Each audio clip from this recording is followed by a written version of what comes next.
Lord. ప్రభు అయిన యేసు నామములో అందరికీ వందనములు. ఈ దినం దేవుని వాక్యం నుంచి అపోస్తుల కార్యములు 2వ అధ్యాయము 17వ వచనం. అంత్యదినములందు నేను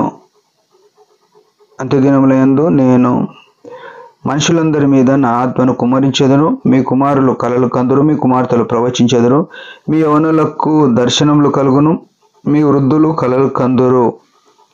ప్రియమైన వాళ్ళారా, యేసు ప్రభు మనకు ఒక చక్కని వాగ్దానం, ఒక ఉన్నతమైన వాగ్దానం ఇస్తున్నాడు. ఏమంటున్నాడు? ఆయన చెప్పే మాట ఏంటంటే, యేసు ప్రభు రక్తం చేత విమోచించబడిన మనకు ఒక శుభ నిరీక్షణ, ఒక మంచి వాగ్దానం ఇస్తున్నాడు. అంత్య దినములయందు అని చెప్పినాడు. మనం ఏ దినాల్లో ఉన్నాం అని ఆలోచన చేస్తే అంత్య దినాల్లో ఉన్నాం, బహు భయంకరమైన దినాల్లో ఉన్నాం. అయితే ఈ దినాల్లో ఆయన ఏం చేస్తాడంటే, ఆయన తన రక్తం చేత విమోచించిన ప్రజలైన మన మీద తన ఆత్మను మనుషులందరి మీద తన ఆత్మను కుమ్మరిస్తా అంటున్నాడు. ప్రియమైన వాళ్ళారా, తన ఆత్మ మన మీద కుమ్మరింపబడ్డదా లేదా అని పరీక్షించుకోవాల్సిన విషయం మన మీద ఉంది. ఎందుకంటే మనం ఏదైనా చేస్తున్నప్పుడు మన మనసులో ఏదో ఒక ఆందోళన, ఇది తప్పు చేస్తున్నామని మెల్లగా మన మనసులో ఒక శబ్దం మాట్లాడుతుంది. అది దేవుని ఆత్మ.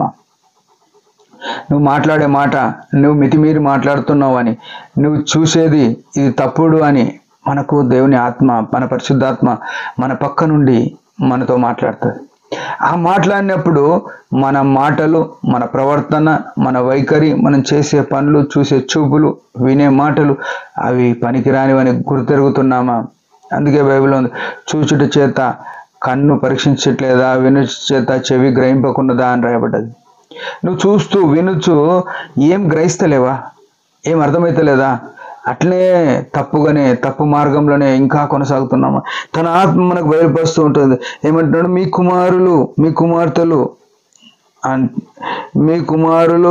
కుమార్తెలను ప్రవచించెదరు, మీ యవ్వనులు కలలు కందురు అంటే అని చెప్తున్నాడు. ప్రియమైన వాళ్ళారా, ఈనాడు మీ యవ్వనులకు దర్శనములు కలను, మీ వృద్ధులు కలలు కందురు అంటున్నాడు. ఈనాడు మన యవ్వనులు, మన పిల్లలు ప్రవచించే స్థితిలో ఉన్నారా?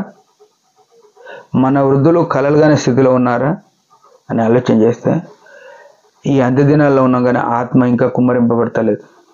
కారణం ఏంది అని ఆలోచన చేస్తే, ఆత్మ గురించి ఆనాడు పెంతెకొస్తు దినం వరకు ఆ మేడ గదిలో 50 మంది దాదాపుగా కనిపెట్టుకొని ఉన్నారు, 120 మంది కనిపెట్టుకొని ఉన్నారు 50 దినం వరకు. మనం ఏమైనా కనిపెడుతున్నాం ఆత్మ గురించి అంటే అస్సలు లేదు. ఎందుకంటే సాతాను తీసుకొచ్చే పరిస్థితులు, మనం బిజీ ఉన్నాం, అస్సలు సమయమే లేదు. ఉద్యోగం చేసేటోళ్ళు బిజీ ఉన్నారంటే అదొక అర్థం, ఉద్యోగం చేయని వాళ్ళకి బిజీ ఉన్నారు ఈనాడు. ఎందుకంటే సెల్ ఫోన్ వచ్చింది మనకు, సినిమాలు వచ్చినాయి మనకు, ముసలమ్మ ముచ్చట్లు వచ్చినాయి. ఇవి గుర్తుపెట్టుకోవాలి. యవనురాన్లు ప్రవచించే స్థితిలో లేరు. అంటే వాళ్ళని ప్రోత్సహించేటోళ్ళకి లేరు. వాక్యం చెప్పాలని ఎవరైనా సంఘ పెద్దలు, సేవకులు చెప్పే స్థితిలో లేరు. ఎందుకంటే వాళ్ళు ఏం చేయాలి, వాళ్ళు ఉండాలి, మా ఏం చేయాలో మేము ఉండాలి అనుకుంటున్నారు. మా పేరు ఎక్కడ పోతుందో అని సంఘ పెద్దలు, సేవకులు వారికి పరిచర్య ఇస్తే మమ్మల్ని ఎక్కడ తుడిచేస్తారో అనే ఆలోచనలు ఉండి వారిని బయటనే ఉంచుతున్నారు. పరిచర్యకు దూరంగా యవనస్తులను పెడుతున్నారు. ఇంకెక్కడ ప్రవచిస్తారు? అదొకటి. రెండోది, యవనులు కలలు కందురు అంటున్నారు. యవనులు కళలు ఎక్కడ కంటారు? సెల్ ఫోన్లో చూస్తుంటే లోక సంబంధమైన కళలు వస్తున్నాయి. దేవుని సంబంధమైన కళలు కనే స్థితిలో ఉన్నామా? దర్శనములు కలిగే స్థితిలో ఉన్నామా? గమనించాలి. వృద్ధులు కలలు కందురు అని రాయబడ్డది. వృద్ధులు ఎక్కడ కలలు కంటారు?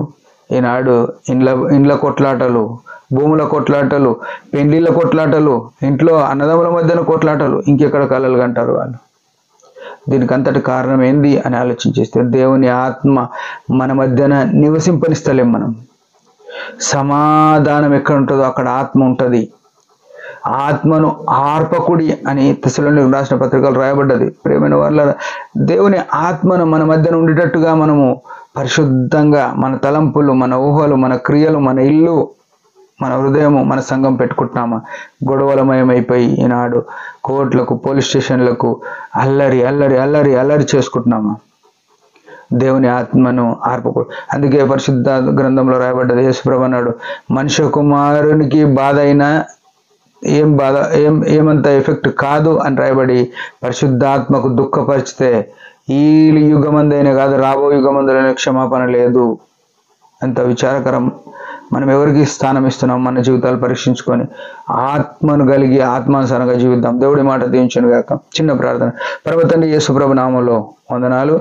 ఉదయకాలం నువ్వు మాట్లాడిన మాటలను మా హృదయంలో భద్రపరుచుకొని ఆత్మానుసారంగా జీవించడానికి సహాయపడమని నజరేయుడైన యేసు ప్రభు నామములో ప్రార్థిస్తున్నాం తండ్రి. ఆమేన్. మీరందరూ ఈ పరిచర్య గురించి భారంగా ప్రార్థించండి. Praise the lord.